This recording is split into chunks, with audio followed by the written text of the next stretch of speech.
नमस्कार, India voice देख रहे हैं आप और मैं हूं आपके साथ शिवम दुबे। इंडिया वॉइस के खास कार्यक्रम हरियाणा पंजाब में आप सबका स्वागत। बुलेटिन की शुरुआत करेंगे, रुक करेंगे खबरों की ओर। पराक्रम दिवस के अवसर पर मुख्यमंत्री नायब सिंह सैनी ने नेताजी सुभाष चंद्र बोस को नमन किया। मुख्यमंत्री समेत पूरी कैबिनेट ने नेताजी की प्रतिमा पर पुष्प अर्पित कर उनके अदम्य साहस और राष्ट्र प्रेम को याद किया। इसके बाद सीएम नायब सिंह सैनी ने मंत्रिमंडल की बैठक ली। बैठक के बाद सीएम सैनी ने कैबिनेट मीटिंग में हुए फैसलों की जानकारी देते हुए कहा कि कैबिनेट की मीटिंग में कई एजेंडों को मंजूरी मिली है।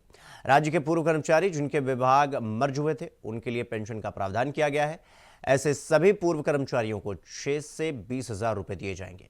मुख्यमंत्री नायब सिंह सैनी ने कहा कि छोटे व्यापारी जो जीएसटी के लिटिगेशन में सालों से फंसे हुए थे उसके लिए हम वन टाइम सेटलमेंट स्कीम लेकर आए हैं। अब 10 लाख तक के नीचे के तमाम लोगों को अब ब्याज माफ किया गया है। साथ ही मूल राशि का मात्र 40% देना है।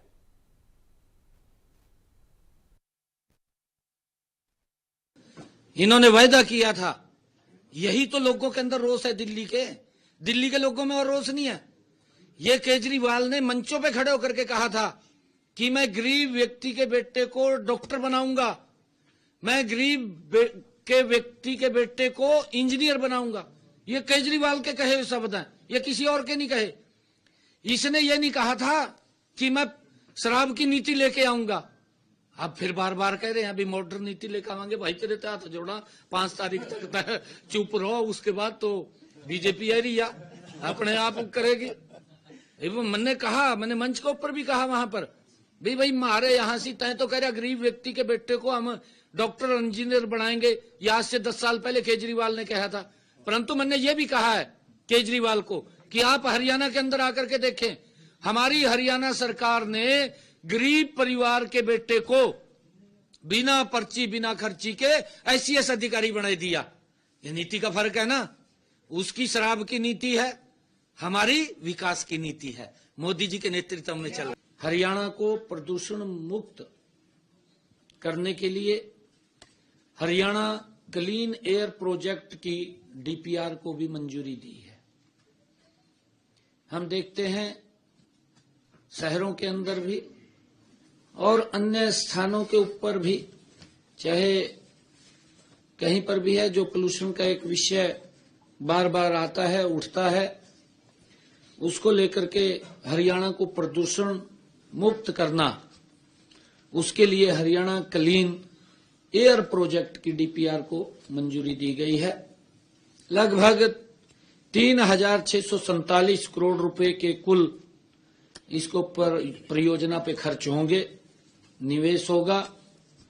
और वर्ल्ड बैंक से परियोजना के कार्यान्वयन करने के लिए 2498 करोड़ रुपए का लोन भी लिया जाएगा।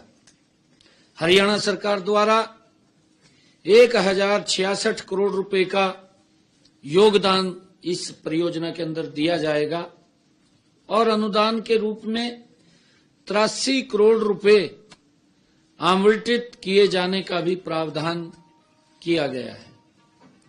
इस पहल का उद्देश्य राज्य में सतत विकास को बढ़ावा देना और वायु गुणवत्ता में सुधार लाना।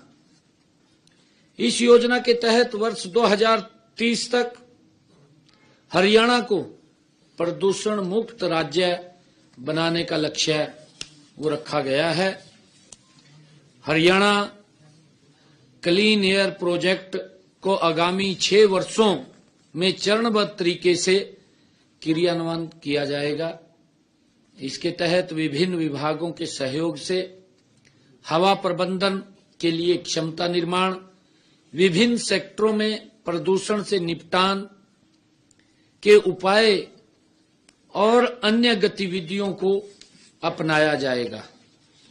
अब की बार भी 26 जनवरी को कर्तव्य पथ पर गणतंत्रता दिवस के मौके पर हरियाणा की प्रदर्शनी, झांकी प्रदर्शित होगी, वो की जाएगी।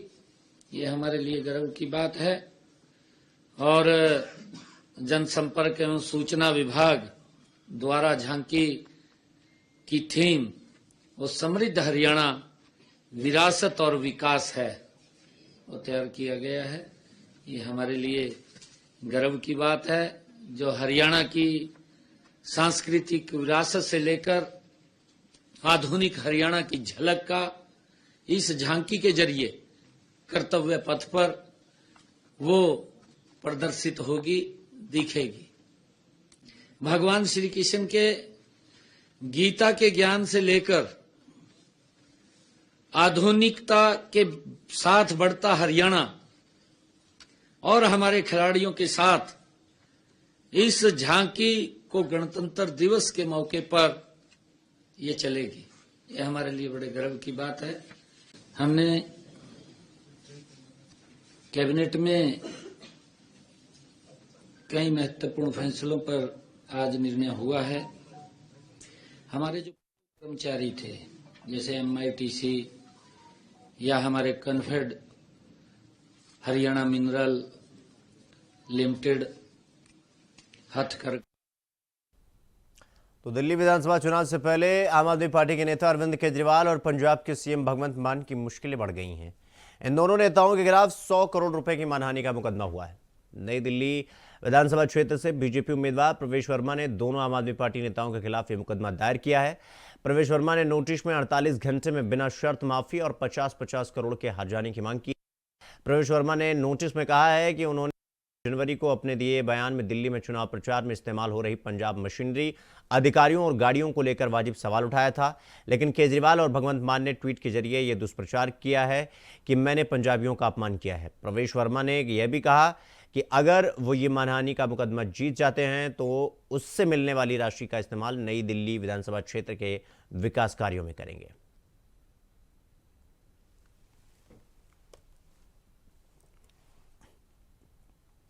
वहीं पंजाब के मुख्यमंत्री भगवंत मान को आतंकी संगठन सिख फॉर जस्टिस की ओर से बम से उड़ाने की धमकी मिलने के बाद उनके गणतंत्र दिवस के कार्यक्रम में बदलाव कर दिया गया है। अब वो फरीदकोट नहीं बल्कि मोहाली में तिरंगा फहराएंगे।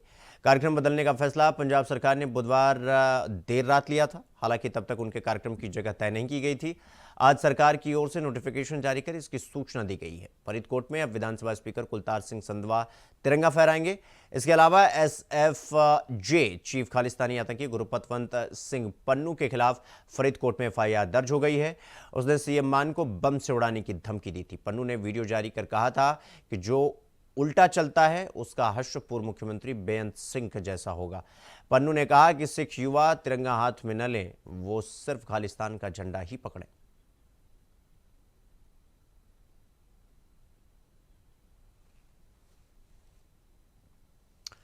तो वहीं मुख्यमंत्री भगवंत सिंह मान ने दिल्ली के विधानसभा कस्तूरबा नगर, मेहरौली और छतरपुर में पार्टी उम्मीदवार के समर्थन में जनसभा को संबोधित किया। उन्होंने कहा कि दिल्ली के लोग पढ़ी लिखी सरकार के मायने अच्छी तरह से जानते हैं। दिल्ली की तरक्की की रफ्तार और तेज करने के लिए फिर से केजरीवाल जी की सरकार लाएंगे।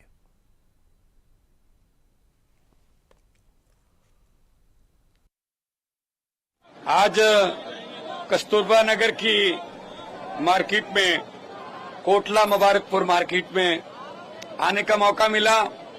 आपके अपने रमेश भाई यहां से प्रत्याशी हैं और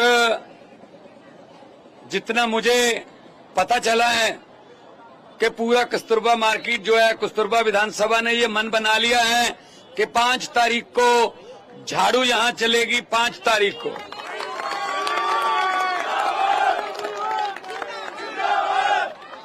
तो ये आपका जोश, आपका उत्साह बता रहा है, क्योंकि उनके परिवार में आपने पहले भी पार्षद चुनकर उन पर विश्वास किया, वो विश्वास पर पूरे उतरे।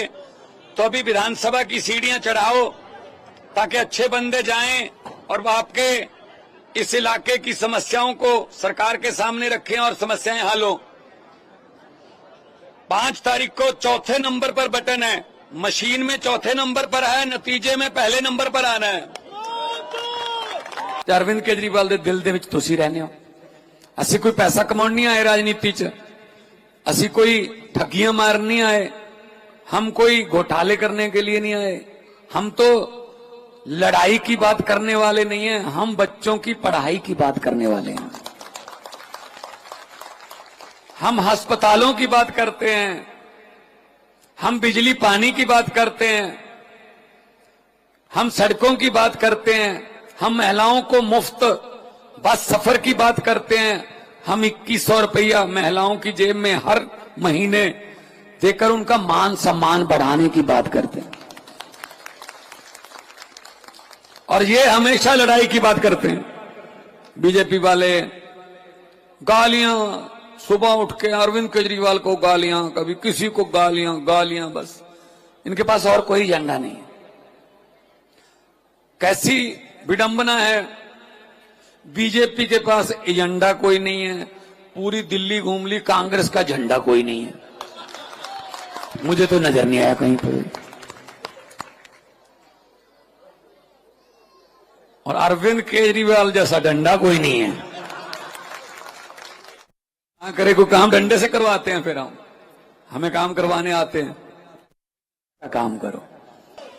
तो दिल्ली में मैं जा रहा हूं, अभी नरेला था, उसके बाद मुखर्जी नगर में गया, मैं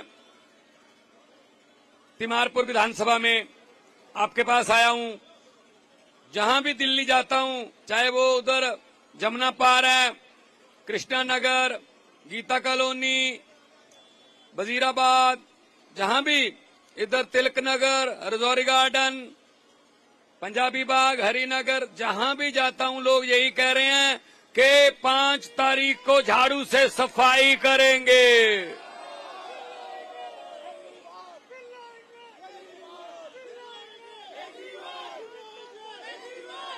अब मुझे नहीं लगता मुझे बोलने की जरूरत है, क्योंकि आप लोग खुद ही बोल रहे हो और ये आपका प्यार है, बड़ापन है। देखो, मेरे ख्याल में आधे पौने घंटे का रोड शो है, तो गाड़ी का तो वहीं 26 जनवरी की सुरक्षा तैयारियों और राज्य में कानून व्यवस्था की स्थिति पर पंजाब के डीजीपी गौरव यादव ने कहा कि हम किसी भी राष्ट्र विरोधी तत्वों को करारा जवाब देने में सक्षम है। पंजाब पुलिस राज्य में शांति और सद्भाव बनाए रखेगी। हमने राज्य भर में सुरक्षा बढ़ा दी है, पुलिस की तैनाती बढ़ा दी गई।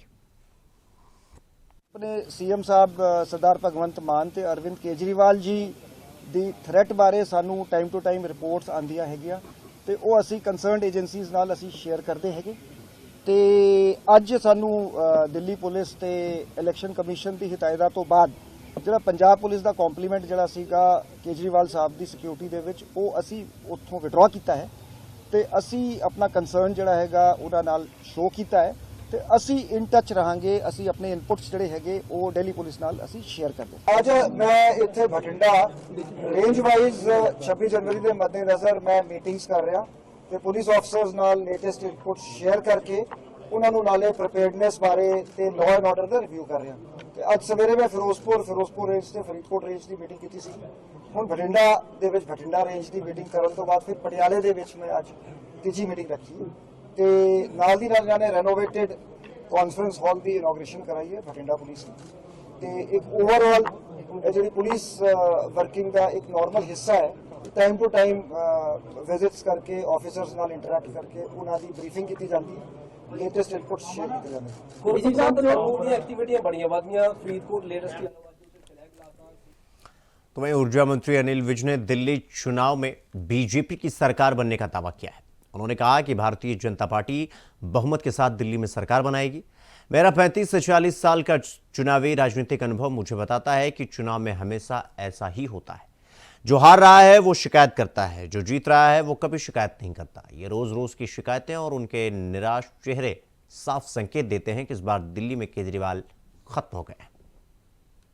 देखिए, जिसकी ड्यूटी लगाई गई है वो जा रहे हैं और दिल्ली का मैं आपको बताना चाहता हूँ, दिल्ली में इस बार भारतीय जनता पार्टी सरकार बनाएगी और बहुमत के साथ बनाएगी। मेरा 35-40 साल की इलेक्टोरल राजनीति का अनुभव ये बताता है कि चुनाव में रोता वही है जो हार रहा होता है, जो जीत रहा होता है वो रोता नहीं है कभी। ये जो रोज रो रहे हैं और इनके लटके हुए चेहरे, मुरझाए हुए चेहरे इस तरफ साफ इशारा कर रहे हैं कि केजरीवाल इस बार दिल्ली से साफ है। देखिए, लोगों के जाने में और सरकारी मशीनरी के जाने का अंतर केजरीवाल जी को समझना चाहिए।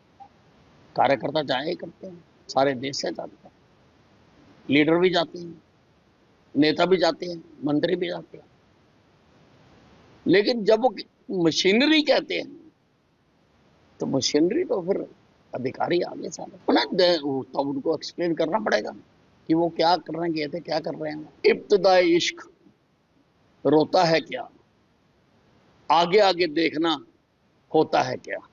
ये तो इन्होंने जो गुल खिलाए हैं, ये जो धोखे की से पैदा हुई हुई पार्टी और नेता है, ये इनका जन्म हुआ था अन्ना हजारे जी के भ्रष्टाचार के खिलाफ जो उन्होंने लड़ाई लड़ी, उसमें सक्रिय होकर इन्होंने अपनी राजनीतिक भूमिका बनाई। अन्ना हजारे जी के आंदोलन का कहीं पर भी एजेंडे में ये आइटम नहीं थी कि वो जो सुधार लाना चाहते हैं वो सुधार सरकार बनाकर लाएंगे, पार्टी बनाकर लाएंगे।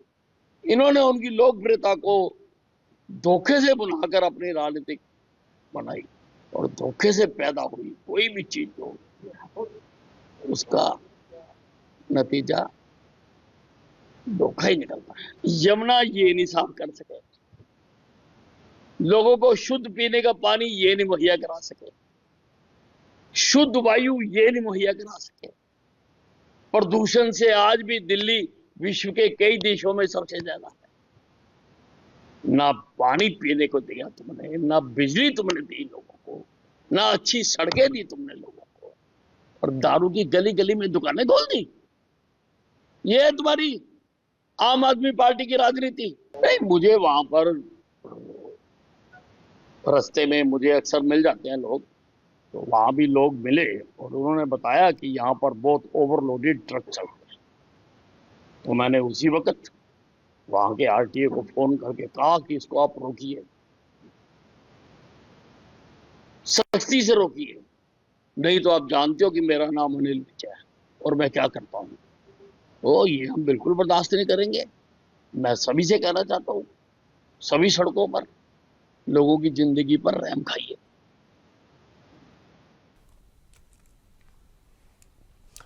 वहीं केंद्रीय मंत्री मनोहर लाल नेताजी सुभाष चंद्र बोस की जयंती पर करनाल पहुंचे। सुभाष चंद्र बोस की प्रतिमा पर फूल चढ़ाए और बीजेपी के अन्य नेता भी इस दौरान मौजूद रहे। केंद्रीय मंत्री ने नेताजी सुभाष चंद्र बोस को आज़ाद हिंद फौज का गठन करके स्वतंत्रता आंदोलन का श्रेय देते हुए कहा कि उन्होंने आज़ाद हिंद फौज का गठन किया था, उन्होंने स्वतंत्रता आंदोलन में महत्वपूर्ण भूमिका निभाई। इस दिन मैं नेताजी को सलाम करता हूं। आने वाली पीढ़ियां उनके जीवन से प्रेरणा लेंगी।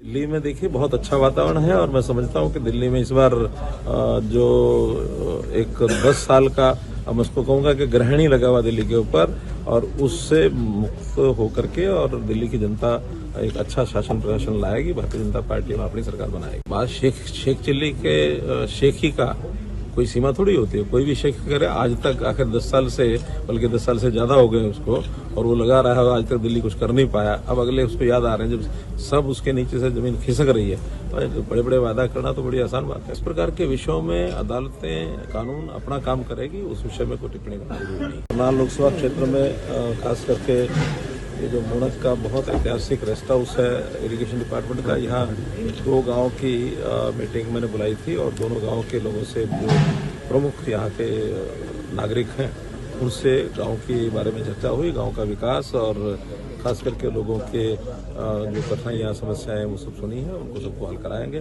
और मैंने विचार किया कि जो पहले चरण में जो बड़े बड़े गांव हैं लोकसभा के, उसमें मैं जा रहा हूँ, एक गांव की मीटिंग कर रहा हूँ। बाद में फिर उसके बाद अगले टर्म में और उससे छोटे गांव, और बाद में फिर उस गांव को मिला करके इकट्ठे, ताकि लोकसभा का।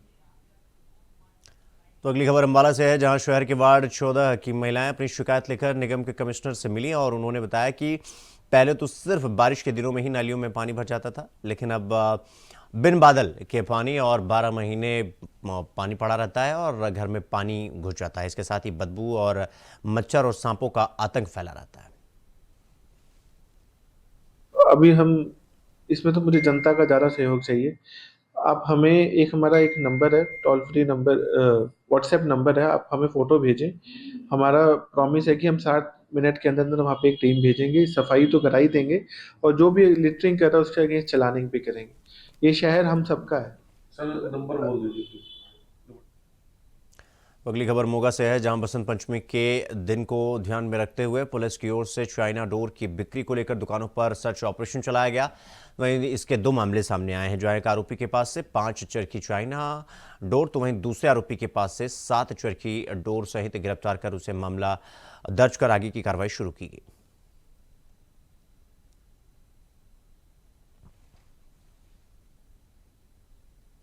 अगली खबर कलायत से है, जहां एसपी के निर्देश के अनुसार जिला वासियों को नशा जागरूकता मुहिम चलाकर लगातार नशा न करने के बारे में जागरूक किया गया। और इसी मुहिम के तहत नेताजी सुभाष चंद्र बोस की जयंती पर रेलवे रोड पर नशे से दूर रहने का संदेश देते हुए एक राहगीर प्रोग्राम का आयोजन किया गया। राहगीर प्रोग्राम में पुलिस कर्मचारियों के अलावा स्कूली बच्चे और आमजन ने भाग लिया।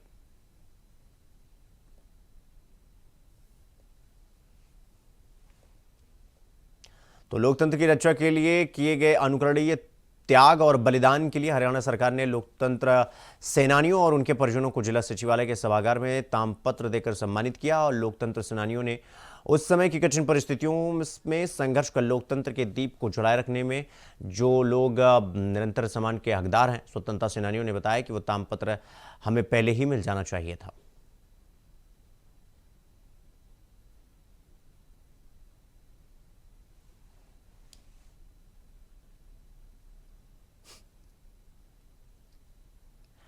तो कठिन परिस्थितियों में सेनानियों ने दीप जलाए। तो अगली खबर सिरसा से है, जहां भारतीय किसान एकता से सुभाष झोरड़ बचेर और नरेश सहारन नथोर ने बयान जारी करते हुए कहा कि किसान आंदोलन 2 के आह्वान पर वो सरदार जगजीत सिंह डल्लेवाल की सेहत को देखते हुए हर किसान का ट्रैक्टर सड़कों पर होगा। सरकार ने एमएसपी खरीद गारंटी कानून सहित मानी हुई मांगों को लागू करवाने के लिए 346 दिनों से खनौरी, शंभू और रतनपुरा बॉर्डर पर किसान धरने पर हैं। और खनौरी मोर्चे पर जगजीत सिंह डल्लेवाल 59 दिनों से आमरण अनशन पर बैठे हुए हैं। किसान साथियों सारे हाथ जोड़ के बेनती है आने वाली। तो खबरों में आगे बढ़ेंगे। अगली खबर फतेहाबाद से है, जहां आधा दर्जन अज्ञात युवकों ने एक बाइक को आग लगा दी। लोगों की सूझबूझ से दूसरी बाइक जलने से बच गई। युवाओं के हाथ में तलवार थी और मोहल्ला वासियों का शोर सुनकर युवक वहां से भाग निकले। इसके बाद डायल 112 को बुलाया गया और इसके बाद पुलिस जांच पड़ताल करने में जुट गई।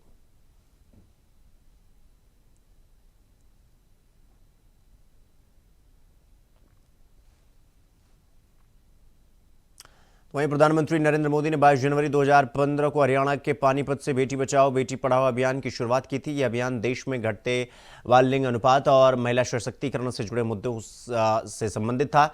विद्यालयों में बेटियों के नामांकन दर से बढ़ोतरी और लिंग अनुपात के अभूतपूर्व सुधार हुआ है। आज बेटियां हर क्षेत्र में अग्रणी भूमिका निभाकर देश का मान बढ़ा रही हैं।